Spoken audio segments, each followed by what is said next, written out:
Hello everyone and welcome back to the channel. Today, for the first time ever, we're actually going to be doing a review video on the very new game, but a surprisingly amazing Spellbreak, which just came out a couple of days ago on PC, PS4, and Xbox. Something really nice about this game is that it actually comes with a tutorial, which most Battle Royales do come with nowadays. Take note, Fortnite. The tutorial starts with covering the basics of movement and vision, like where you can look, how you can move, what you can do. Now there is talking about a story as well, but let's be realistic, you're not looking for the story, you're looking to kick people's butts in a battle royale.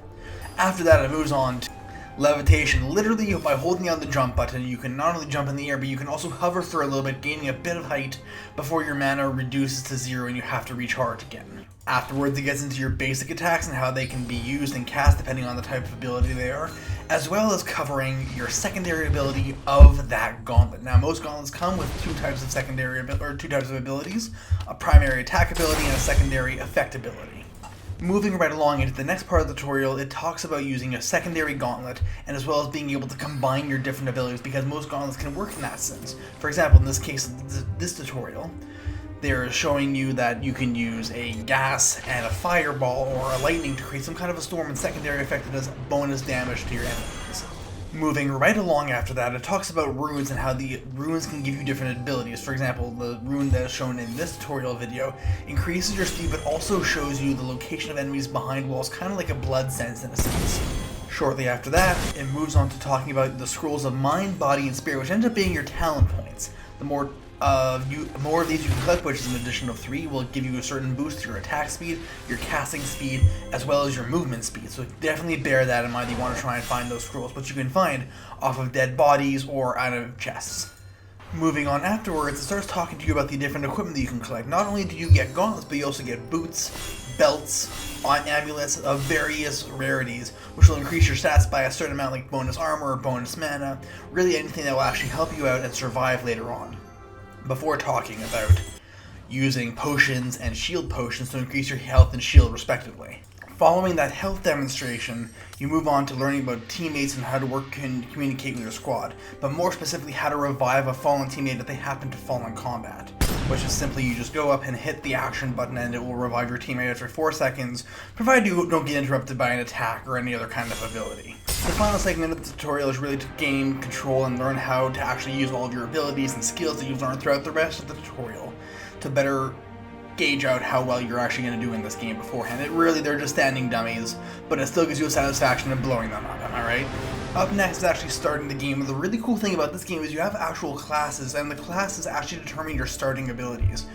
This game isn't a game of building like it is in Fortnite or anything like that, so you come down with a weapon already equipped. Or in this case, instead of a weapon, you're a specific gauntlet that controls your class ability. Something really important to know with this is that these skills and these classes rank up as you complete and win matches and kill enemies and do certain objectives, really, and they do more damage and more damage as time progresses. Now, moving right along into the actual lobby for the game, it's the same thing as any other lobby. You start out and it's kind of a practice range to gauge your aim.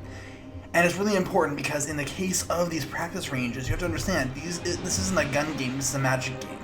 The bullet traveling isn't instantaneous, and there are definitely certain factors you gotta consider. But the really fun thing is that you actually get to choose where you land in your location on the map, which pops up.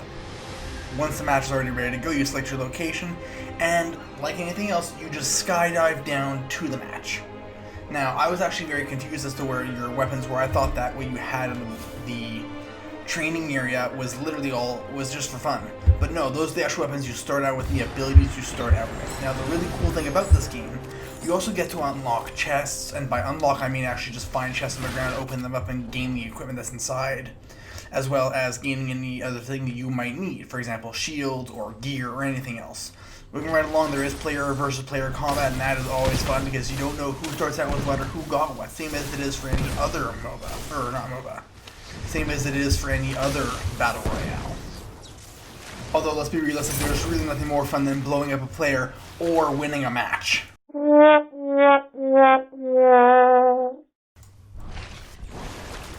Last but certainly not least, we're going to be talking about the menu, specifically what kind of selections there are. So for starters, we have your collections menu, which is literally all your costumes or artifacts or titles or anything else that you really want to have included on your character to personalize it. Next up, there's actually the Mastery tab. Now, the Mastery tab is like I was saying earlier about the whole Conduit rank and the Ability rank, and you can see the rewards you get for completing Conduit abilities. Literally everything that you need to customize your character based on that. Next up, we have Friends List, which unfortunately I have no friends that play this. You have the News, which is really exactly what it sounds like. And then you finally have the Item Shop. Like any other Battle Royale, there's always an Item Shop, and it's purely cosmetic, which is the nice thing. There really is no pay to win. It's literally all player skill, which is exactly what you need. There are also different game modes. For example, right now we're in a Battle Royale solo game mode. But if we switch over, we can switch to either a practice mode, which is literally just practicing.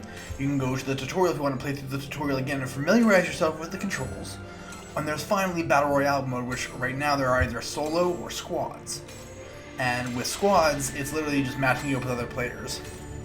But with that being said, the game is phenomenal to play. I have had a fantastic time playing it.